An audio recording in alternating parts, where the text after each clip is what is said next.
ओम श्री गणेशाय नमः। ओम नमः शिवाय। नागेश्वर नामक ज्योतिर्लिंग का प्रादुर्भाव और उसकी महिमा। सूत जी कहते हैं, ब्राह्मणों, अब मैं परमात्मा शिव के नागेश नामक परम उत्तम ज्योतिर्लिंग के आविर्भाव का प्रसंग सुनाऊंगा। दारुका नाम से प्रसिद्ध कोई राक्षसी थी जो पार्वती के वरदान से सदा घमंड में भरी रहती थी। अत्यंत बलवान राक्षस दारुक उसका पति था। उसने बहुत से राक्षसों को साथ लेकर वहां सत्पुरुषों का संहार मचा रखा था। वह लोगों के यज्ञ और धर्म का नाश करता फिरता था। पश्चिम समुद्र के तट पर उसका एक वन था जो संपूर्ण समृद्धियों से भरा रहता था। उस वन का विस्तार सब ओर से 16 योजन था। दारुका अपने विलास के लिए जहाँ जाती थी वहीं भूमि, वृक्ष तथा अन्य सब उपकरणों से युक्त वह वन भी चला जाता था।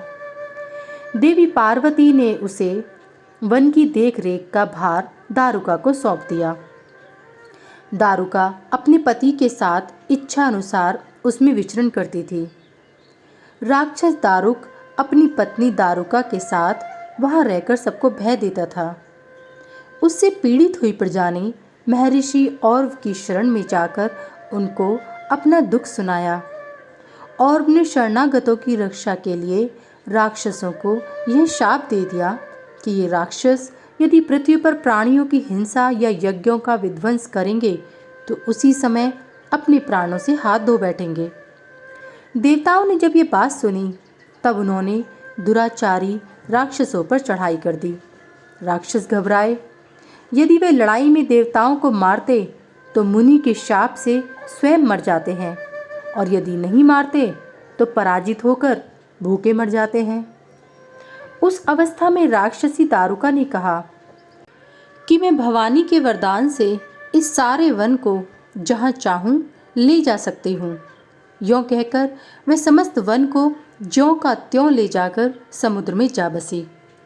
राक्षस लोग पृथ्वी पर न रहकर जल में निर्भय रहने लगे और वहां प्राणियों को पीड़ा देने लगे। एक बार बहुत सी नावें उधर आ निकली जो मनुष्यों से भरी थीं। राक्षसों ने उनमें बैठे हुए सब लोगों को पकड़ लिया और बेड़ियों से बांधकर कारागार में डाल दिया। वे उन्हें बारंबार धमकियां देने लगे। उनमें सुप्रिय नाम से प्रसिद्ध एक वैश्य था जो उस दल का सरदार था। वह बड़ा सदाचारी, भस्म रुद्राक्षधारी तथा भगवान शिव का परम भक्त था। सुप्रिय शिव की पूजा किए बिना भोजन नहीं करता था। वह स्वयं तो शंकर का पूजन करता ही था, बहुत से अपने साथियों को भी उसने शिव की पूजा सिखा दी थी। फिर सब लोग नमः शिवाय मंत्र का जप और शंकर जी का ध्यान करने लगे। सुप्रिय को भगवान शिव का दर्शन भी होता था। दारुक राक्षस को जब इस बात का पता लगा तब उसने आकर सुप्रिय को धमकाया। उसके साथ ही राक्षस सुप्रिय को मारने दौड़े। उन राक्षसों को आया देख सुप्रिय के नेत्र भय से कातर हो गए। वह बड़े प्रेम से शिव का चिंतन और उनके नामों का जप करने लगा। वैश्यपति ने कहा, देवेश्वर शंकर, मेरी रक्षा कीजिए। कल्याणकारी त्रिलोकीनाथ, दुष्ट हंता भक्त वत्सल शिव, हमें इस दुष्ट से बचाइए। देव, अब आप ही मेरे सर्वस्व हैं। प्रभु, मैं आपका हूँ, आपके अधीन हूँ और आप ही सदा मेरे जीवन एवं प्राण हैं। सूत जी कहते हैं, सुप्रिय के इस प्रकार प्रार्थना करने पर भगवान शंकर एक विवर से निकल पड़े। उनके साथ ही 4 दरवाजों का एक उत्तम मंदिर भी प्रकट हो गया। उसके मध्य भाग में अद्भुत ज्योतिर्मय शिवलिंग प्रकाशित हो रहा था। उसके साथ शिव परिवार के सब लोग विद्यमान थे। सुप्रिय ने उनका दर्शन करके पूजन किया। पूजित होने पर भगवान शंभु ने प्रसन्न हो स्वयं पशुपतास्त्र लेकर प्रधान प्रधान राक्षसों, उनके सारे उपकरणों तथा सेवकों को भी तत्काल ही नष्ट कर दिया और उन दुष्ट हंता शंकर ने अपने भक्त सुप्रिय की रक्षा की।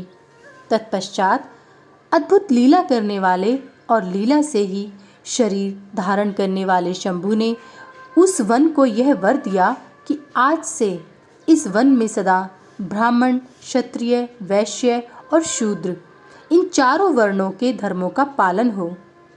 यहाँ श्रेष्ठ मुनि निवास करें और तमोगुणी राक्षस इसमें कभी न रहें। शिव धर्म के उपदेशक, प्रचारक और प्रवर्तक लोग इसमें निवास करें। सूत जी कहते हैं, इसी समय राक्षसी दारुका ने दीन चित्त से देवी पार्वती की स्तुति की। देवी पार्वती प्रसन्न हो गईं और बोली, बताओ तेरा क्या कार्य करूं?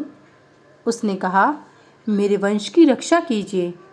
देवी बोली, मैं सच कहती हूँ, तेरे कुल की रक्षा करूँगी। ऐसा कहकर देवी भगवान शिव से बोली, नाथ, आपकी यह बात युग के अंत में सच्ची होगी, तब तक तामसी सृष्टि भी रहे, ऐसा मेरा विचार है। मैं भी आपकी ही हूँ और आपके ही आश्रय में रहती हूँ, अतः मेरी बात को भी प्रमाणित कीजिए। यह राक्षसी दारुका देवी है, मेरी ही शक्ति है और राक्षसियों में बलिष्ठ है, अतः यही राक्षसों के राज्य का शासन करे। ये राक्षस पत्नियां जिन पुत्रों को पैदा करेंगी, वे सब मिलकर इस वन में निवास करें, ऐसी मेरी इच्छा है। शिव बोले, प्रिय, यदि तुम ऐसी बात कहती हो तो मेरा यह वचन सुनो। मैं भक्तों का पालन करने के लिए प्रसन्नतापूर्वक इस वन में रहूंगा। जो पुरुष या वर्ण धर्म के पालन में तत्पर हो, प्रेम पूर्वक मेरा दर्शन करेगा, वह चक्रवर्ती राजा होगा। कलयुग के अंत और सतयुग के आरंभ में महासेन का पुत्र वीरसेन राजाओं का भी राजा होगा। वह मेरा भक्त और अत्यंत पराक्रमी होगा और यहाँ आकर मेरा दर्शन करेगा। दर्शन करते ही वह चक्रवर्ती सम्राट हो जाएगा। सूत जी कहते हैं, ब्राह्मणों, इस प्रकार बड़ी बड़ी लीलाएं करने वाले वे दंपति परस्पर हास्य युक्त वार्तालाप करके स्वयं वहां स्थित हो गए। ज्योतिर्लिंग स्वरूप महादेव जी वहां नागेश्वर कहलाए और शिवा देवी नागेश्वरी के नाम से विख्यात हुईं। वे दोनों ही सत्पुरुषों को प्रिय हैं। इस प्रकार ज्योतियों के स्वामी नागेश्वर नामक महादेव जी ज्योतिर्लिंग के रूप में प्रकट हुए। वे तीनों लोकों की संपूर्ण कामनाओं को सदा पूर्ण करने वाले हैं। जो प्रतिदिन आदर पूर्वक नागेश्वर के प्रादुर्भाव का यह प्रसंग सुनता है, वह बुद्धिमान मानव महापातकों का नाश करने वाले संपूर्ण मनोरथों को प्राप्त कर लेता है। अध्याय 29-23 समाप्त। सभी वेद और पुराण सुनने के लिए हमारे इस चैनल को सब्सक्राइब करें और सभी वीडियो को लाइक करें। अगर मुझसे पढ़ने में कोई त्रुटि हो गई हो तो कृपया मुझे क्षमा करें और कमेंट में हर हर महादेव लिखना ना भूलें। भगवान भोलेनाथ की कृपा आप सब पर सदैव बनी रहे। हर हर महादेव। जय भोलेनाथ।